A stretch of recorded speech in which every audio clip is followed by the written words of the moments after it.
All right, let's jump right in. With everything going on in the global economy, the big question on everyone's mind is, what is next for gold and for Bitcoin? Well, it turns out the answer might lie with one single, incredibly powerful force. Today, we're not just going to explain that force. We're giving you a clear roadmap for what it means for prices. Let's get into it. So, let's start with a number that should really grab your attention.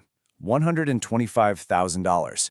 Bitcoin has already blown past this all-time high. But look, this isn't just a number. It's a massive signal of something much, much bigger happening under the surface. The real question isn't just how it got here, but what this powerful move tells us about what's coming for both Bitcoin and gold. And that brings us right to the first part of our analysis. See, Bitcoin's new record, it's not happening in a vacuum. It's actually riding a powerful wave of global liquidity. And trust me, understanding that wave is the key to unlocking everything else. You know, it's so easy to just write off a price surge like this as hype or speculation. But it's not random. It's a flare being shot up, signaling a massive economic force at play. If you want to know where prices are going, you first have to understand the fuel.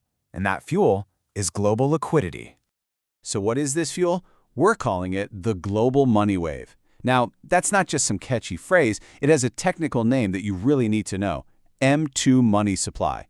This, right here, is the engine behind the price action we're seeing in both gold and Bitcoin. So, what in the world is M2?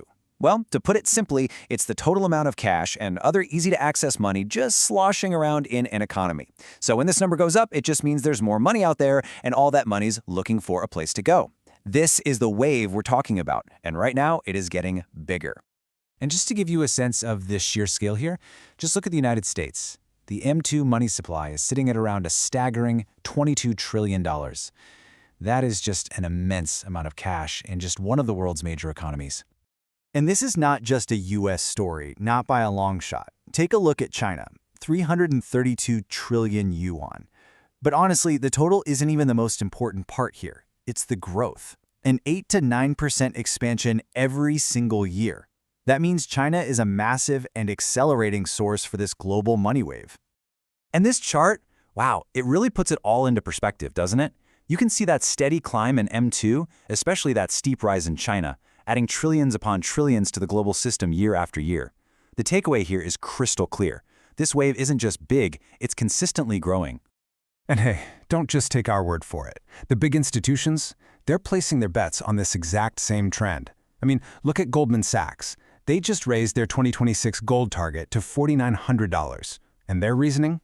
You guessed it, persistent global liquidity that's forcing investors into safe haven assets. Okay, so we have the cause, a massive growing wave of global money. So now, what about the effect? This brings us to the real core of our explainer today, a roadmap with 3 distinct future scenarios, and what each one means for the price of gold and Bitcoin. Okay, here is our roadmap. This table breaks down 3 potential paths forward for the economy. Now, as you look at this, notice how that global M2 growth column on the far left directly fuels the price outlooks you see on the right. Let's break these down, one by one. First up, we've got the best case scenario for the economy, what they call the soft landing.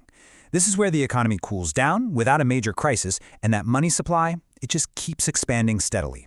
In this world, we'd see some moderate but really strong gains, with Bitcoin pushing towards $180,000 and gold solidifying its place above $5,000. Now, this next one might sound a little strange, but a mild recession could actually be even better for these assets. Why? Well, think about it.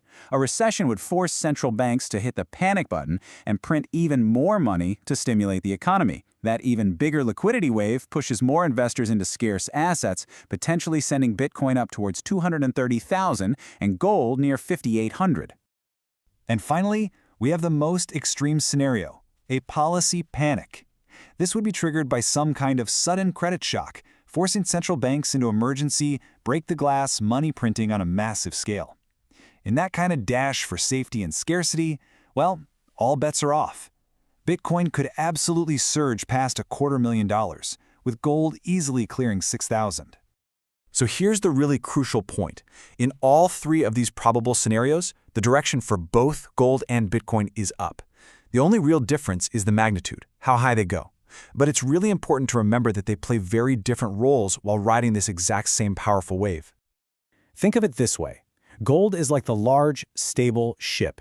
It's the traditional safe haven that just reliably holds its value when things get choppy.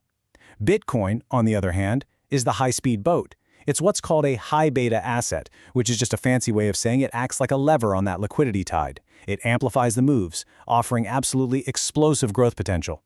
Both ride the same wave, just in very, very different ways. So we'll leave you with this thought.